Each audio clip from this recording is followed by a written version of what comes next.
Thom Hartmann here on the news. You need to know this. The Congressional Budget Office issued a warning to the Gang of 12 Supercommittee yesterday, arguing that the nation is on the verge of another recession, and the Gang of 12's actions could make things worse. If policymakers, they wrote, wanted to achieve both a short-term economic boost and medium and long-term fiscal sustainability, wrote CBO Chief Doug Emmeldorf, then they would have to put in place changes in taxes and spending that would widen the deficit now, but narrow it later in the decade. Emmeldorf's message is backdropped by troubling census data reports showing the income of a typical American family has dropped for the third year in a row, and inflation-adjusted earnings for men who work full-time jobs have dropped down to levels not seen since 1978.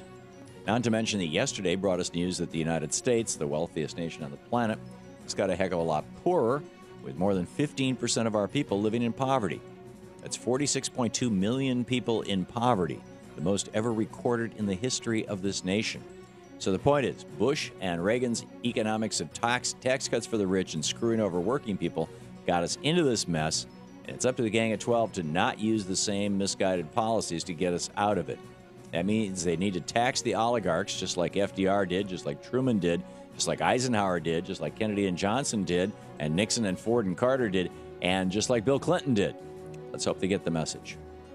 Senate Democrats finally overcame a Republican filibuster and passed a $7 billion disaster relief package for victims of Hurricane Irene, as well as tornado and flood victims in other parts of the nation. On Monday, the package was filibustered, but Senate Majority Leader Harry Reid was able to pull enough Republicans out of that filibuster to pass it last night and send it to the Republican-controlled House of Representatives for consideration. That means the pressure is now on Eric Cantor, who previously demanded that any disaster relief gets offset by spending cuts elsewhere, like cutting teachers. So now's the time to call your congressman and Eric Cantor and demand that they help working and middle-class families who've lost everything instead of just looking out for the millionaires and billionaires who've never had it better. In the best of the rest of the news is the state of Georgia on the verge of executing an innocent man.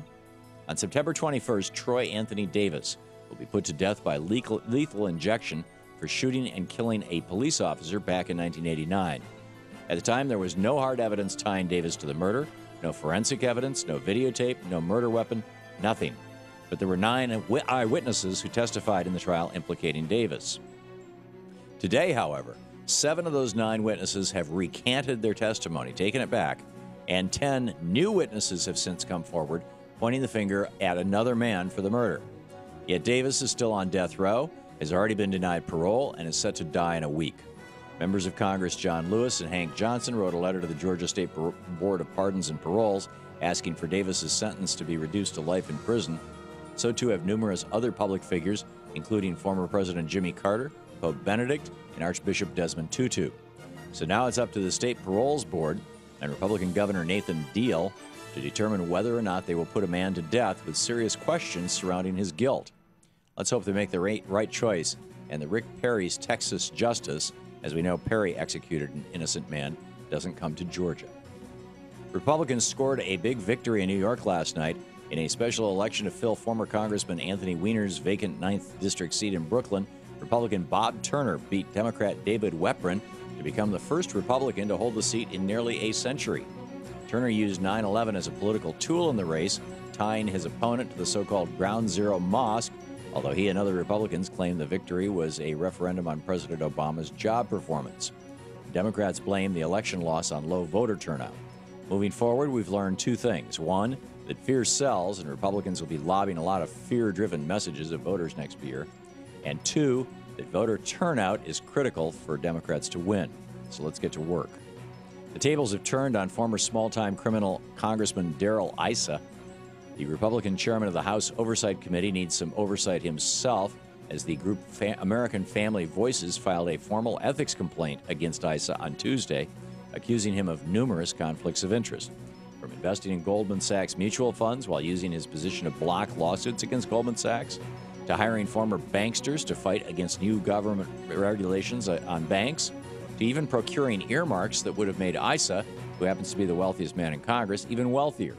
As the ethics complaint reads, Representative Issa has repeatedly and impermissibly used his public position to promote his private financial interests. The symbiotic relationship he has established between his business interests and public responsibilities presents the starkest example of conflict of interest. We need to take the gavel away from one of Congress's most crooked members. Elizabeth Warren is in the race. According to a senior Democratic Party official, a consumer rights advocate and stalwart defender of the middle class in America has jumped into the Massachusetts Senate race to unseat Republican Scott Brown.